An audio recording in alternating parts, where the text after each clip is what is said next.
In the grand tapestry of existence, there is a silent, unwavering principle at play, the law of spiritual equilibrium. It is the universe's gentle yet persistent nudge towards harmony, a cosmic balancing act that ensures that for every ebb there's a flow, for every shadow a guiding light. We often find ourselves tossed in the tumultuous seas of life, grappling with what can feel like an endless series of challenges and triumphs. Yet, if we pause and quiet our minds, we can really begin to perceive the unseen hand of balance, working tirelessly to bring all things into alignment. So what is this spiritual equilibrium? Essentially, it's a profound understanding that life is not a random series of events at all, but a purposeful journey of growth and restoration. It is the quiet confidence that, even in our darkest moments, there is a countervailing force of light making its way towards us, always. Think of the natural world. After the harshest winter, spring always emerges, breathing new life into the frozen earth. The tide recedes only to return with renewed vigor. This isn't chance. It is the universe's sacred rhythm, a dance of opposing forces that ultimately create a perfect, harmonious whole. As V. Edmonds said, never doubt in the dark what God told you in the light. Our resistance to this natural order is the source of our deepest anxieties.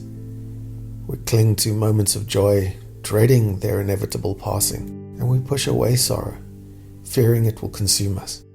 But what if we choose to see both as essential parts of our journey? What if we understood that the pain of loss deepens our capacity for love, and the sting of failure fuels our determination to succeed? This is the essence of spiritual equilibrium. It's not about avoiding the difficult parts of life. It's rather about embracing them with an open heart, knowing that they are an integral part of our growth.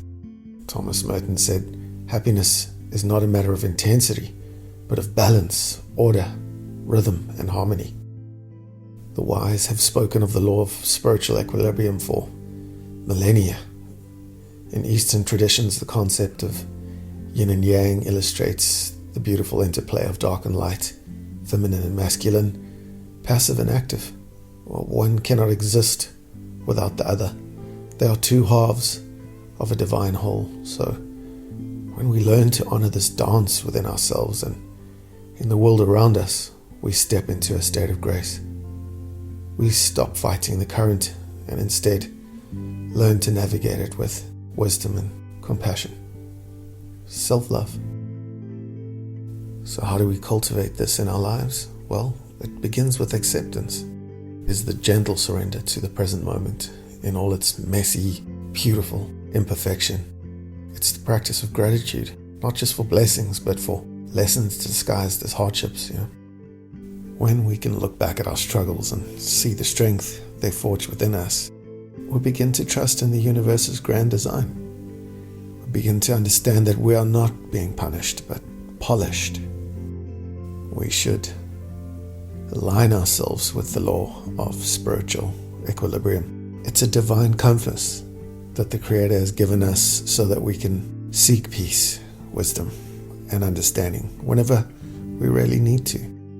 So then, let's be like the willow tree, which bends in the wind but doesn't break. Let's practice contemplation and find the quiet within ourselves, that unshakable place of peace that remains untouched by the storms of life. For in that sacred space, we discover the profound truth of spiritual equilibrium, that we are always held, always guided, always moving towards a more perfect and beautiful harmony. Beauty will save the world. So simply put, we've just got to accept both joy and sorrow and have gratitude for understanding life's natural rhythms. By embracing this balance, we can navigate life's complexities with grace and find inner peace that is peace beyond understanding. Spiritual equilibrium isn't found in the placid pond, but directly in the eye of the storm. It's that unshakable inner stillness that whispers, "I am," even when the world around us roars, "You're lost." It's not about avoiding the tempest, but contemplatively realizing that you are, in fact, a soul, God's divine compass, always pointing true north, no matter how wild the spin. We all need balance and harmony, and we need it inside to navigate our environment, the outer world. And when we do get this equilibrium inside, it gives us inner peace, emotional stability, composure, and equanimity. It just lines everything up together, the body, the heart, and the mind.